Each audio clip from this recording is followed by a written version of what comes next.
Hey everyone, and welcome to the very first episode of the interview series. And today we have with us Dr. Daren Martin. He's an author of 4 books, a PhD in psychology, a marketing and management podcaster, and a Fortune 500 consultant. And yeah, I think that's pretty much it. Was there anything else that I left out that you'd like to let the audience know? That sounds like a pretty good start. Father of 3, and yeah, that's a pretty good description. Thank you. Awesome, thanks. And so, Daren, Dr. Daren Martin, what is your story? I mean, everyone's got a story, and so for yourself, what is your story? Yeah, so I have a PhD in psychology. You mentioned that. I ran my own business for 20 years. About 11 years ago, I went through a life change, went through a divorce, and actually decided to change career paths at that point. And so I sold my business and went into consulting. I had run my own business for, as I said, 20 years. Had consulted with a lot of C-level executives on all sorts of issues and things. So I thought that was something I could definitely do. So launched into that career, got some early wins, which was helpful, and it launched my consulting career. A couple years ago, many years ago, I started writing books. A year or so ago, I started actually putting them out, letting them see the light of day. And so since then, I've been doing a lot of keynote speaking for companies, and then also doing consulting work and writing more books. So more to come. Oh, that's amazing. And for yourself, you recently came out with the book Beached Whale. And so would you like to talk a little bit about your book Beached Whale? How did you come up with the idea behind it? Or what was the process like behind coming up with your book Beached Whale? Yeah, sure, Ryan. So product placement here, if I can reach it. There you go, right there, beached whale. That's what a beached whale looks like. This is what an unbeached whale looks like. I mean, because you've seen them, but all of my stuff is very visual in nature. But this one in particular was born out of my experience being in and out of Fortune 500 companies, and mom and pops as well, and just witnessing firsthand that these were large, powerful companies, lots of money, lots of employees, kind of worldwide presence in some cases. And yet, in my experience, they were really sitting on a sand dune. A whale is a beautiful thing. If you've ever seen one live, it's just coasting through the ocean. It's all that mass and might, just sort of doing this poetic dance of what whales are capable of doing when they're in the water. When they're not in the water, when they're sitting on a sand dune, it's one of the most sad things on the planet. People gather around, they try to figure out how do we get the whale back in, get it back into the water. And I've come across a lot of companies that are exactly that. In fact, there's an early quote in Beached Whale that talks, it's a quote from Peter Godwin, who was with Ticketmaster when they were taking over Ticketron. And I'm going to slaughter this, but he says something to the effect of, I felt more like we had come upon a beached whale that was already dead than that we had defeated a fierce enemy in battle. And so his experience with Ticketron was that they just came in and it was ripe for the picking because it's barely breathing, and this company was on life support basically at that point. And I think a lot of companies in 2017 are there. Some of them know it. Some of them, many of them don't know it. But that, Beached Whale was meant to be a wake-up call to say, hey, it doesn't have to be that way. You can unbeach. Any company that's beached can unbeach, but there's some things you have to do to make that happen. Oh, okay. No, that's great. That's lovely. And what are some things to look out for for a company that doesn't want to become a beached whale? So, I mean, some of the big killers that I talk about actually in the book, and the format of the book is beached, unbeached. So you're a beached whale company if, and my all-time favorite, it's the first one. If you walk around, there's a Dilbert cartoon on every cubicle. It probably means you don't really have a thriving culture. You have a culture that is trying to send a message to management saying, hey, we're struggling. There's too much bureaucracy. But there are a lot of, and so then I talk about, well, how do you unbeach from that? And really the key would be to walk around and have individual conversations about each of those cartoons, not defensive. What does this mean to you? How do you see us representing what you read in this cartoon? What can we do different to change that? And then other indicators, there's a bunch listed in the book. I guess since I wrote the book, I should know exactly how many, right, Ryan? I have no idea. I'm just going to go with the very specific number. There's a bunch. But that's a great number right there. yeah, that's a big number, right? But silos within the company, every company it feels like that I go to, one of the number one complaints is silos. And silos build beach whale companies, because if you've got a company that is segmented off and it is compartmentalized against itself, then that company is not going to thrive. A friend of mine pointed out recently the difference between an organization and an organism. And companies ideally are meant to be organisms, not organizations. So I actually mentioned a whiteboard. Thank you. Hey, my beautiful assistant is handing. She's also my wife, by the way, so I can call her my beautiful assistant. But this is actually a different book called Whiteboard, where I talk about castle organizations versus body organizations. And, do you have a castle or silo? And little fiefdoms where people kind of throw things over the wall.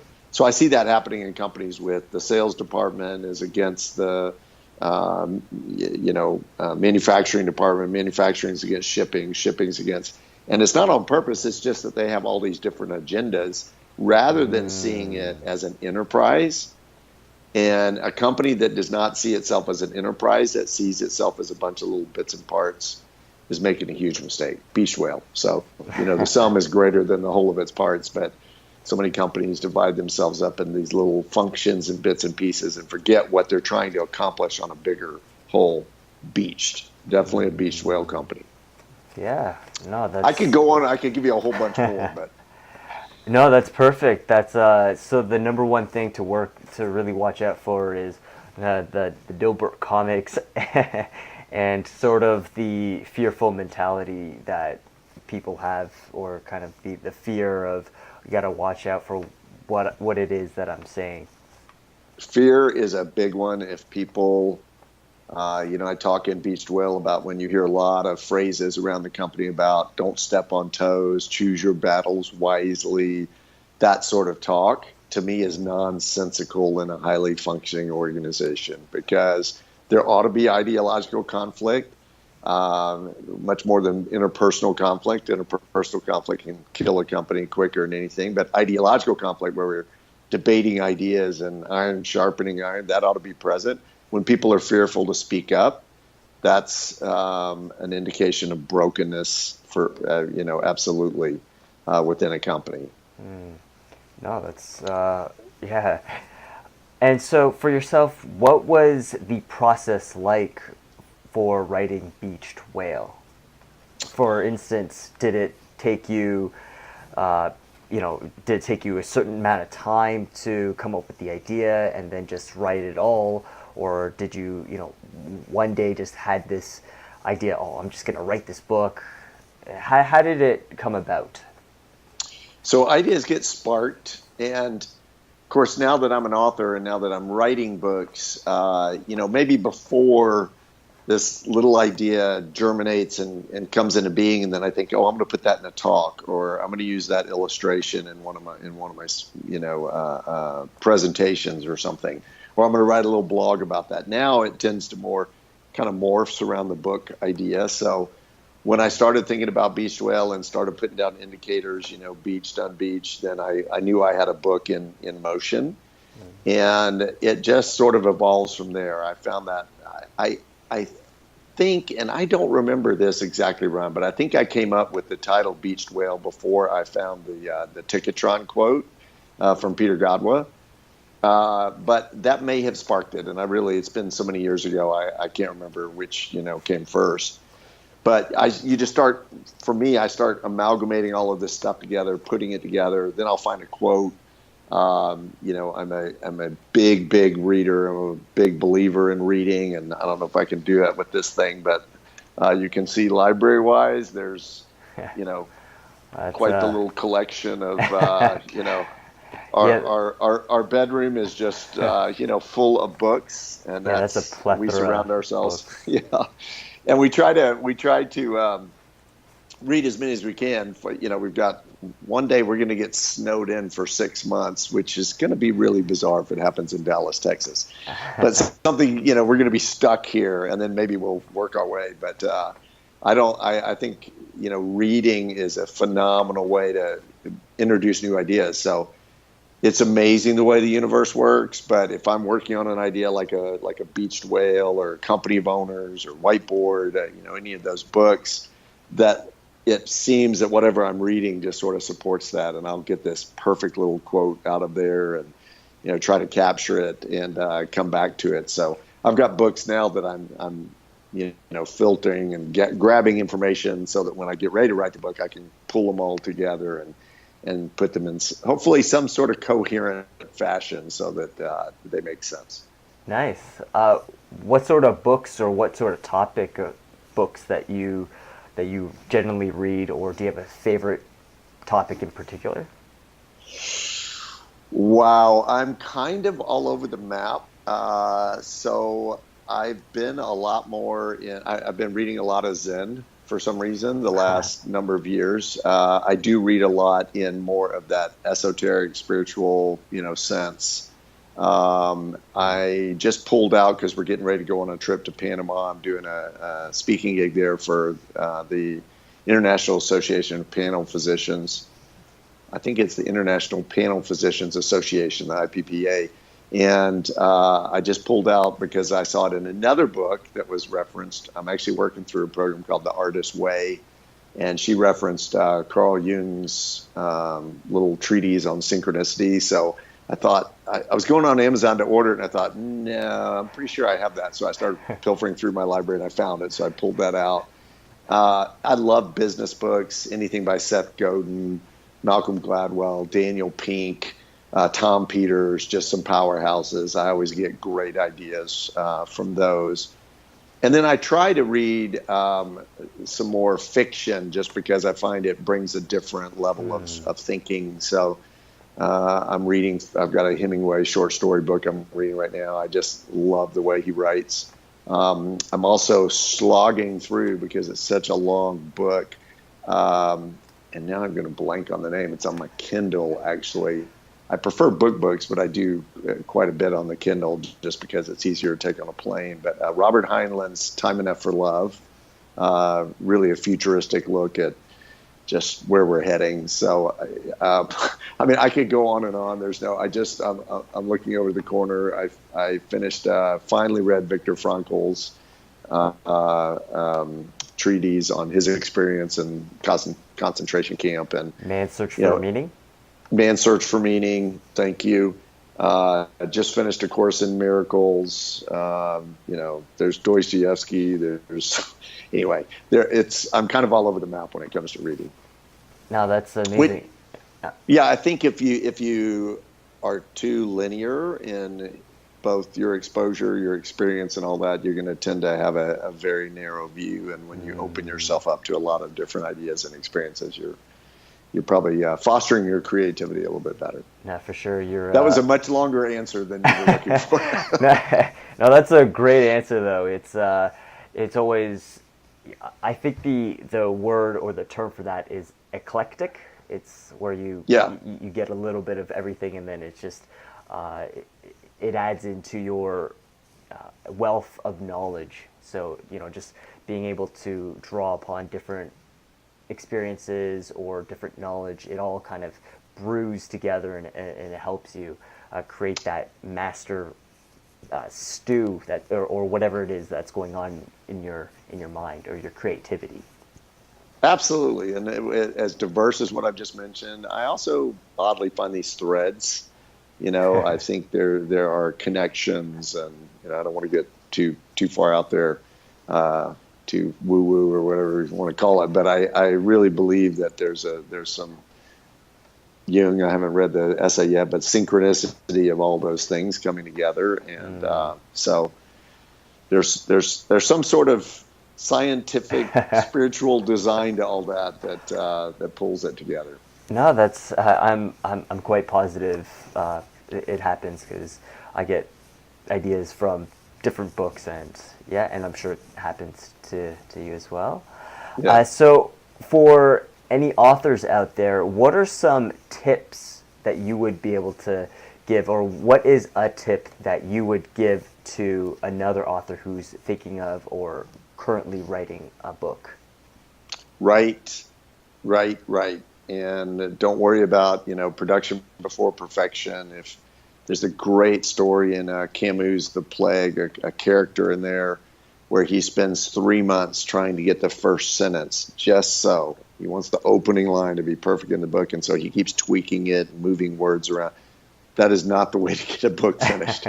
So the beauty of the world we live in, it's not like we're hand calligraphying it on a piece of paper that has to be replicated the same way. We've got computers. You can edit it. You can make changes. I am starting to play around with more writing by hand, just by default with some things, but I do tend to write a lot more on the computer. But you can edit. Just start writing. And if it feels like it's not coming together, you can go back and make changes. But it's production before perfection, and start producing some stuff. There's a couple of books on that. Neil Gaiman's little speech that he gave, I'm trying to remember what school he was at, but it's called Make Great Art. You can read that in 14 minutes, very inspirational about just go make great art. And then The War of Art, I'm blanking on the author's name, but just a really great inspirational book about, hey, go after it, do it, persist. So I really think it is the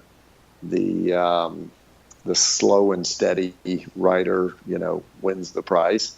And just go do it. Quit waiting for somebody to tell you it's great or you can't do it, and just produce. Yeah, no, that's great advice. I once heard from someone that the first draft is for the trash. So it's just, you get all your ideas out and then just write it down just as you're saying, and then you can always edit it later, or you can just say, you know what, I've gotten all the junk out of the way, and then now it's time for, I guess, the real thing. But that was one writer's approach to writing. Absolutely. And many times that's the case, and then sometimes you sit down and you freed all that up, and the thing just comes out, just flows. So it is about removing those impediments so that it tends to flow a little more naturally. But every manuscript I've ever seen of the great T.S. Eliot, the poet, there are manuscripts that show all of his X marks and scratch outs and stuff. We think he sat down and wrote, these amazing works of art just like that, and they didn't happen that way. They were progressive. Okay. And so a little bit about yourself. You originally went into psychology. You did a PhD in psychology, and then you transitioned over into consulting. How did that happen? So consulting for companies and psychology, where's the link? Where's the connection between the two? So everybody goes into psychology to figure themselves out, right? Just joking. That's sort of the stereotype of that, but there's probably some truth to it. And that was as much as I mentioned life change, career change, just making the shift. I found that a lot of my skill set running a company and then working with teams and families and individuals, problem solving, it's the skill set is very germane to the corporate skill set, which is walking in, figuring out why this team is not working, what's happening, communication patterns, all of the same stuff. And so to me, I knew I had some confidence that, look, I can translate what I'm doing over in this arena over into the corporate world, and that's proven itself to be the case. And love what I do now, loved what I did then. And it's all about those stages in life that, just bring you down a path. So. Great. And what are some companies that you've helped or you've worked for, if you don't mind sharing? Oh, no, absolutely. So my very first consulting gig, big time consulting gig, I worked with a couple of realtors locally, and had some good success there. But the first big company was Alliance Data. Went up and did 3 days of customer service training for them. Then I landed a change management gig for an SAP implementation at a company called Holly Frontier. It was Holly at the time, now Holly Frontier. But I've done speaking and a little bit of work for companies like Southwest Airlines. I did a pretty long stint with Lockheed Martin. VeriSign flew me out to spend a couple of hours with their executive team to do a keynote and talk about a company of owners, that with their 80-member executive team. Kaiser Panel Systems, Praxair. I did some speaking for them, and on the consulting arena.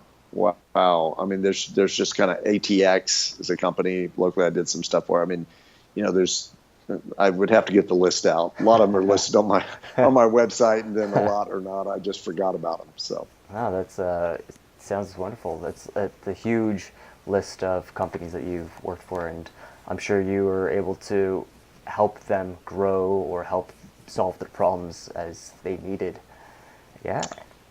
Sometimes yes, sometimes no. It's just it's a process. So. Okay. And for yourself, we all know that success doesn't happen overnight. What are some habits that you do? Maybe not habits, maybe more so routines, or what are some things that you do on a daily or weekly or certain basis, frequent basis, that you felt has helped you become successful, or you feel that, that because of this one thing or a few things that I've done in my life, it's helped me grow as an individual?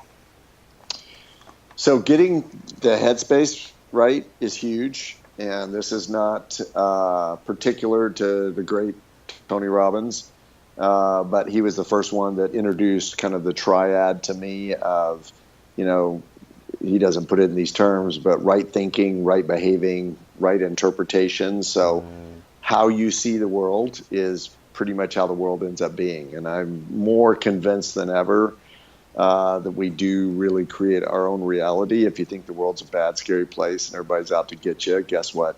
You're going to experience that on a daily basis. If you decide that the world is your oyster, Rumi said, live as if the entire universe is conspiring in your favor.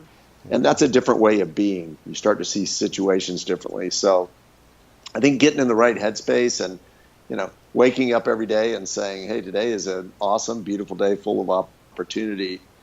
And then when you get to the success side, I mean, so much of what, I mentioned Zen. I've been reading a lot of Osho over the last couple of years and so forth. And I really do believe that when you stop chasing something and saying one day, when this happens, when that happens, I'm going to be a successful. When you decide and wake up and go, I am a success. Life is successful. Look, I'm this beautiful, being of light that is attached to this world in an amazing way. And so now I'm going to, go see